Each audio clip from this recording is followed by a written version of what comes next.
Hey guys, what is up? It is me, Pagey, here once again with another video on Arrow Season 7. And this is going to be my trailer breakdown for episode 11 for this season, otherwise entitled Past Sins. But of course, before we get into the rest of the video, let's actually watch that trailer. What our father did to you was unforgivable. I need to try and make things right. Your family destroys everything it touches. Just give me a chance. You're my sister.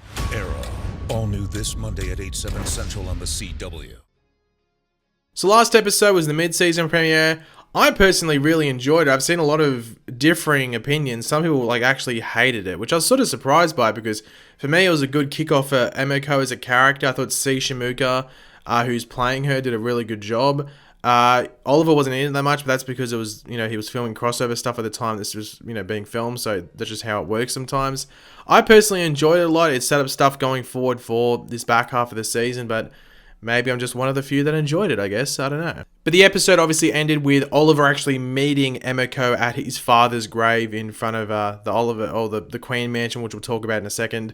So that's a great cliffhanger, which will lead into this episode. But of course, before we get into the actual breakdown of the trailer, we will quickly go over the synopsis or description, as it does give us sort of a better idea as to what's going on in this episode, a bit of context. But of course, let me know in the comment section down below what in this trailer gets you excited for the episode. What made you go, ooh, I can't wait to see what goes on there. Let me know all of that in the comment section down below. And of course, if you're going to enjoy the video, be sure to drop a like on it to show your support. The past comes back to haunt both Oliver and Laurel.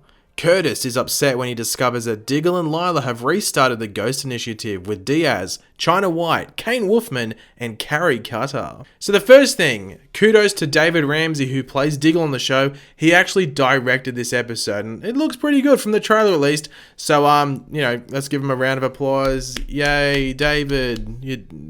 Well, we haven't seen it yet, but I'm sure you've done a good job, and I can't wait to watch this episode. So when you go into this episode, just remember, Diggle did this, and I'm sure we will all dig it. Okay, that was a terrible joke. Let's move on.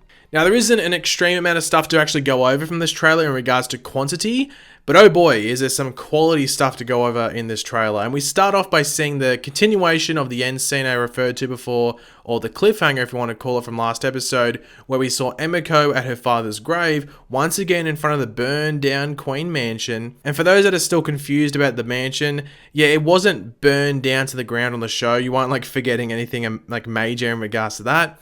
It happened in one of the tie-in comics, that's happened in between seasons for Arrow a few years back. I think it was 2.5, so in between season 2 and 3. It is surprising to see them keep that as canon on the show though, as a decent amount of things from the comics and tie-in novels have been erased and forgotten about. But that is one thing that has stuck around, and I don't mind the mansion being destroyed. I think it's a cool thing to keep canon on the show from the tie-in comics. But we hear Oliver tell Emiko that what their father did to her and her mother as well was unforgivable. And we saw Oliver struggle with that for a bit in last episode, and I'm sure we will see a bit more of that in this episode, the struggle, especially due to the fact that he will be face to face with Emiko and be able to sense the pain that, she's going through and feeling. But it might be hard for Oliver to get through to Emiko, especially with all the, the built up rage and anger she would have.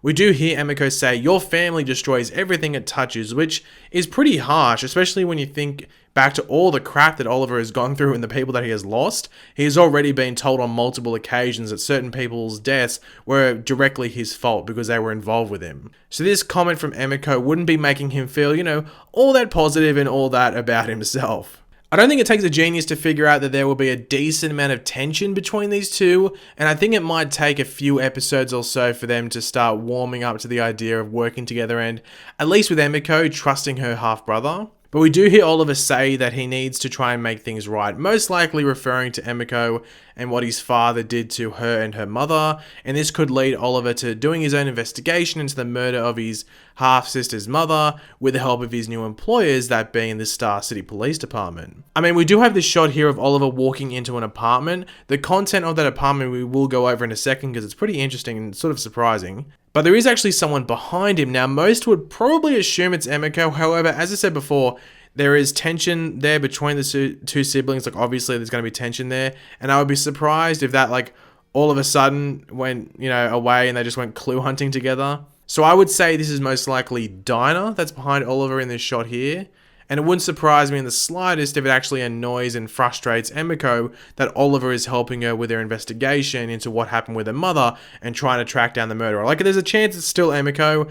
I just don't think they would bond together this quickly and go, yeah, as I said, clue hunting together this soon. But speaking of that apartment that Oliver walks into with most likely Dinah behind him, there is some pretty interesting stuff on a corkboard in that apartment which could hint at what is going on this season with either Emiko or maybe some other storylines. And what we see are newspaper clippings and just like general pieces of like evidence and like maps and stuff and such linked to the incident which stranded Oliver and Leanne Yu, but also led Robert Queen to killing his bodyguard and shooting himself in the head. As we can see on this board here, we have Lost at Sea, Robert Queen and Son, and another article about a memorial for shipwreck victims. And under that, we can see a few random photos of a Robert Queen's bodyguard who is called Hackett.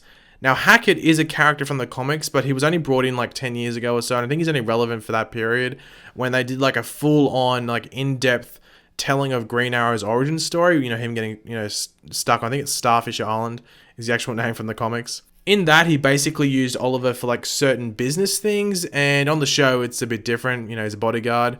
But what if there is something bigger at play this season that connects to Hackett and that situation back on the, whole Queen's Gambit shipwreck? When Oliver, his father Robert, and Hackett were on that life raft, if we're going to call it that, Robert shoots Hackett and he goes overboard, like he falls in the water, unlike Robert who shoots himself in the head and stays inside the life raft. So what if someone found Hackett's body and is seeking revenge, like a family member or a loved one, or what if he actually survived?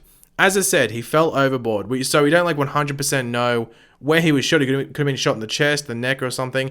Even if he was shot in the head, you can still survive a bullet to the head. It's not very likely, don't get me wrong, like you got a very slim chance of survival, but it's still possible. And these photos of Hackett here, they would have to bring the actor in to do all of this. The actor for Hackett, that being Ben Cotton, he's like a Vancouver-based actor, I'm pretty sure. So it would be easy to bring him back into the fold for whatever story they want to tell in regards to this, or just do these photos. We can also see an image of the life raft that Oliver, Robert, and Hackett were in, as well as a map of what I'm pretty sure is the region of islands and just stuff around where Leanne Yu is. Honestly, I wasn't expecting any of this at all. Like, I wasn't expecting any of this to come back into play, but it would be a twist if he was still to be alive, or someone connected to him is planning something out that, isn't the best.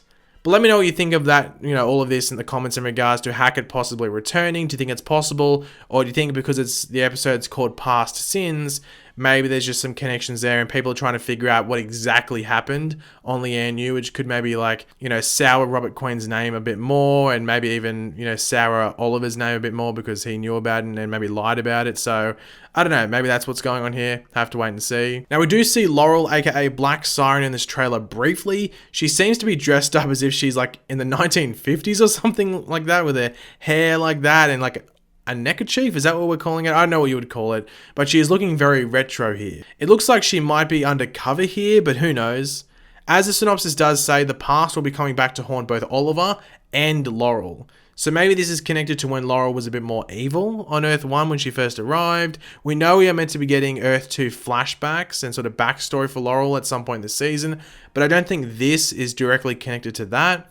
They will probably, save that backstory for like another episode later in the season, maybe when they just want to give Laurel her own time. While in this episode, it seems like it's going to be a lot of Oliver and Emiko drama and some other stuff as well. And we do get a brief shot of some Argus troops, and that is our only connection to the Ghost Initiative storyline that will be properly starting in this episode. I don't know how much time we're going to get in this episode of it, because I think they might just be setting all up, but we might get like a quarter of the episode is the Ghost Initiative stuff. I don't know. But as we all know, the Ghost Initiative is literally just the Suicide Squad with a name change. It's like they don't even call it like Task Force X or anything. They're just calling it the Ghost Initiative, which means I'm guessing Warner Brothers is like, not using that name, my friends. You can make up your own weird name, but you can do the whole premise, just change the name. So that's what they're doing.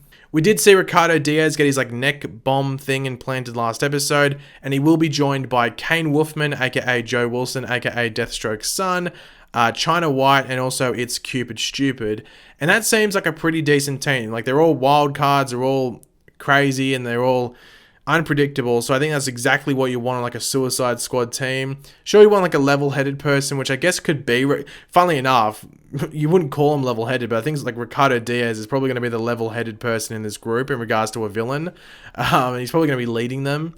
But out of all of them, like, they're still very unpredictable, and each and every one of them could just go haywire and get their head exploded if they're not careful. So yeah, and also let me know in the comment section down below, who do you think might get their bomb triggered and their head might go bang bang. Let me know in the comments who you think is first up. But it will be interesting to see how they all go and what shenanigans that might go down with them. I think in this episode they're basically just going to cause a lot of chaos within Argus, but I don't think they're going to be wanting to let bombs off in people's heads and like make a bit of a mess within the offices. So they might be like, I think we can calm this down. Just send heaps of troops in and hopefully we can deal with this. So that's probably what's going to be happening. But yeah, guys, that's it. So thanks for watching. Hopefully you enjoyed the video. If you did, it'd be awesome. Maybe you could drop a like and it shows support. Let me know in the comment section down below what you're looking forward to most in this episode. Just let me know what you caught your eye the most in the trailer. And of course, if you are new to the channel, make sure to subscribe. I'll catch you later, guys. Goodbye.